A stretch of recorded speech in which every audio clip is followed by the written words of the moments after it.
ASHA. Right Samsi Rao, thanks for the update.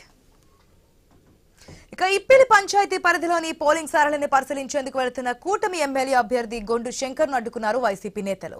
గ్రామంలోకి వెళ్లనీయకుండా మార్గ మధ్యలోనే అడ్డు తగిలారు. గొండు శంకర్ వర్గీయులు సర్ది చెప్పేందుకు ప్రయత్నించినా ఫలితం లేకపోవడంతో వారి తీరును నిరసిస్తూ రోడ్డుపై బైఠాయించారు.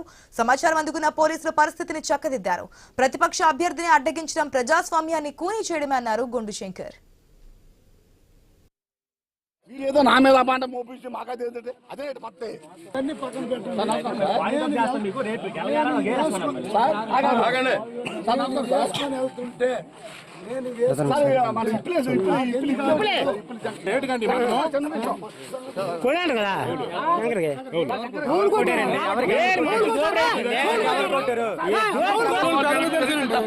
వాస్తవాలు చెప్పండి, నేను ఒప్పుకుంటా. అంతే తెప్పించి కానీ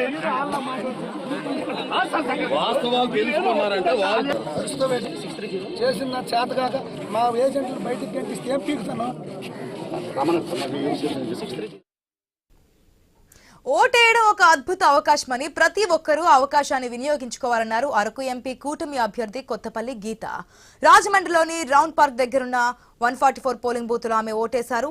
లైన్లో నిలుచుని సాధారణ వ్యక్తిలా ఆమె ఓటేశారు. నేను ఓటేశాను, మరి మీరు మన భవిష్యత్తు తరాల కోసం ఓటు వేయండి, బంగారు బాటలు వేసుకోండి. ఖచ్చితంగా ప్రతి ఒక్కళ్ళు కూడా, ప్రతి ఒక్క పౌరులు కూడా ఓటు మీ హక్కు, ఖచ్చితంగా ఓటేయాలని చెప్పి అభ్యర్థిస్తున్నాను. జై హింద్. నేను ఓటేశాను, మరి మీరు మన భవిష్యత్తు తరాల కోసం ఓటు వేయండి, బంగారు బాటలు వేసుకోండి. ఖచ్చితంగా ప్రతి ఒక్కళ్ళు కూడా, ప్రతి ఒక్క పౌరులు కూడా ఓటు మీ హక్కు, ఖచ్చితంగా ఓటేయాలని చెప్పి అభ్యర్థిస్తున్నాను. నల్గొండలో ఈవీఎంలు మొరాయిస్తున్నాయి. అటు అధికారులకు ఇటు ఓటర్లకు చుక్కలు చూపిస్తున్నాయి.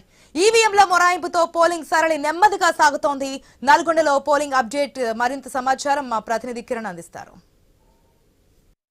నల్గొండ జిల్లాలో పోలింగ్ అయితే ప్రశాంతంగా కొనసాగుతున్నప్పటికీ అక్కడక్కడ ఈవీఎంలు అయితే మొరాయిస్తున్నటువంటి సిచ్యువేషన్ అయితే కనబడతా ఉంది. ఎక్కడైతే ఈవీఎంలు మొరాయిస్తున్నాయో అక్కడ కొన్ని చోట్ల పోలింగ్ నిలిచిపోయింది, కొన్ని చోట్ల గంట పోలింగ్ అయితే అయినటువంటి పరిస్థితి అయితే ఉందని చెప్పొచ్చు. వాస్తవానికి పోలింగ్ సంబంధించి పోలింగ్ ముందు ఒక అర్ధగంట మాక్ పోలింగ్ నిర్వహిస్తారు. ఆ మాక్ పోలింగ్లో ఈవీఎంల పనితీరు ఎలా ఉందని కూడా పరిశీలించిన తర్వాతే అక్కడ పోలింగ్ అయితే కొనసాగిస్తారు. కానీ పోలింగ్ మొదలైనటువంటి నేపథ్యంలోనే అక్కడ ఈవీఎంలు మొరాయించడంపై కూడా అధికారులు అయితే ప్రస్తుతం అయితే దిద్దుబాటు చర్యలు అయితే చేపట్టారు. చాలా చోట్ల దాదాపు ఉమ్మడి నల్గొండ జిల్లా వ్యాప్తంగా దాదాపు 10 నుంచి 15 పోలింగ్ బూత్లలో కూడా ఈవీఎంలు అయితే మొరాయిస్తున్నటువంటి సిచ్యువేషన్ కనబడతా ఉంది.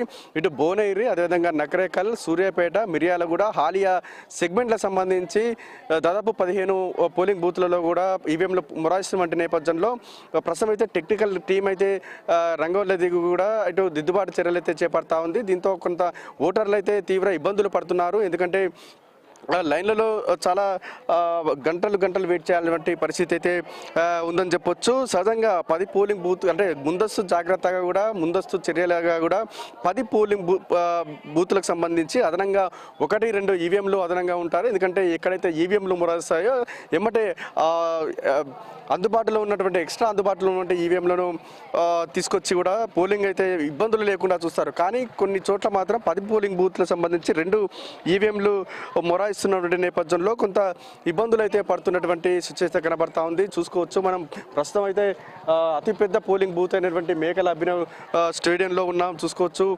దాదాపు ఒక్కొక్క పోలింగ్ కేంద్రం వద్ద కూడా దాదాపు 100 నుంచి 150 మంది ఓటర్లు తమ ఓటు హక్కును వినియోగించుకునేందుకు బారులు తీరినటువంటి పరిస్థితిని మనం చూస్తా ఉన్నాం. ఎందుకంటే ఉదయం 11 లోపే ఓటు వేయాలనే ఉద్దేశంతో కూడా ఎక్కువగా వస్తున్నటువంటి పరిస్థితి అయితే ఉంది. దాదాపు 44 నుంచి 45 డిగ్రీల ఉష్ణోగ్రతలు నమోదవుతున్నటువంటి నేపథ్యంలో అంటే ఈ అదృష్టవత్తు కొంత ఎండ తీవ్రత లేకపోవడం కొంత ఓటర్లకు ఉపశమనం అని కూడా చెప్పొచ్చు. ప్రస్తుతం అయితే ఓటు హక్కును వినియోగించుకునేందుకు తమ ఐడెంటిటీ కార్డును అదేవిధంగా ఓటర్ స్లిప్ను తీసుకొచ్చి కూడా ఓటర్ హక్కును వినియోగించుకునేందుకు కూడా చర్యలైతే అంటే ఇటు అధికార యంత్రాంగం కూడా అన్ని చర్యలైతే చేపడుతున్నటువంటి పరిస్థితి అయితే ఉంది. ఇటు సమస్యాత్మక ప్రాంతాలపై భద్రతపై చాలా సీరియస్గా ఫోకస్ పెట్టారు. ఇటు కృష్ణపట్టే ప్రాంతం కావచ్చు, ఇటు మావోయిస్టు ప్రాబల్య ప్రాంతాలైనటువంటి ఇటు చందంపేట ఆ ప్రాంతాల్లో కూడా ఇటు ప్రత్యేకమైనటువంటి చర్యలు అయితే చేపట్టారు. అదనపు స్పెషల్ ఫోర్స్ కేంద్ర బలగాలను కూడా రంగంలో దింపి కూడా ఎక్కడ ఏ ఘటన జరిగినా కూడా ఎమ్మటే ఫోర్సు అందుబాటులో ఉండే విధంగా కూడా అన్ని చర్యలు అయితే చేపట్టారు. ముందస్తు జాగ్రత్తగా కూడా రౌడీ షీటర్లు అదేవిధంగా పాత నేరస్తులను బైండ్ ఓవర్ చేశారు. వారి నేరస్తులపై కూడా నజర్ కూడా పెట్టారు. వారి కదలికలపై కూడా నిఘా పెట్టినటువంటి పరిస్థితి అయితే ఉందని చెప్పొచ్చు. ప్రస్తుతం అయితే పోలింగ్ కేంద్రాల వద్ద 144 సెక్షన్ అయితే కనబడతా ఉంది. ఎక్కడ కూడా గుంపులుగా ఉండకుండా కూడా పోలీసులు అయితే ప్రత్యేకమైనటువంటి చర్యలు అయితే చేపడతా ఉన్నారు. ప్రస్తుతం అయితే పోలింగ్ అయితే ప్రశాంతంగా కొనసాగుతుంది. ఇదే ప్రశాంతమైన వాతావరణంలో సాయంత్రం 6 వరకు కూడా ఇదే ప్రశాంతమైనటువంటి వాతావరణంలో ప్రతి ఓటరు ఓటు హక్కును వినియోగించుకునేలాగా అధికారులు అయితే అన్ని చర్యలు అయితే చేపడతా ఉన్నారు. ఇతర ప్రాంతాల నుంచి హైదరాబాద్ సుదూర ప్రాంతాల నుంచి వచ్చేటువంటి ఓటర్లకు సంబంధించి ఎవరైతే చివరి వరకు కూడా 6 తర్వాత కూడా లైన్లో నిలబడి ఉంటారో వారికి ఓటు హక్కు కల్పించే విధంగా కూడా అధికారులు అయితే చర్యలు అయితే చేపట్టారు. ప్రస్తుతం అయితే ఓటింగ్ అయితే ప్రశాంతంగా కొనసాగుతుంది. ఎక్కడైతే ఈవీఎంలు మొరాయించాయో ఆ ఈవీఎంలు మొరాయించిన వద్ద కూడా పోలింగ్ అయితే ఆలస్యంగా జరిగినప్పటికీ కూడా కొంత మందకొడిగా పోలింగ్ అయితే కొనసాగుతున్నటువంటి పరిస్థితి అయితే ఉంది. పోయినసారి గత ఏడాది కంటే ఈసారి ఎక్కువగా పోలింగ్ శాతం నమోదు అయ్యేలా కూడా అధికార యంత్రాంగం అయితే సిద్ధమైనటువంటి పరిస్థితి అయితే ఇక్కడ కనబడతా ఉంది. ఇది ఇక్కడ పోలింగ్ అప్డేట్. కెమెరామెన్ రాజుతో కిరణ్, ఐన్యూస్, నల్గొండ. పోలింగ్ కి సంబంధించి మరిన్ని అప్డేట్స్ చూసే ముందు షార్ట్ బ్రేక్ తీసుకుందాం. Stay tuned.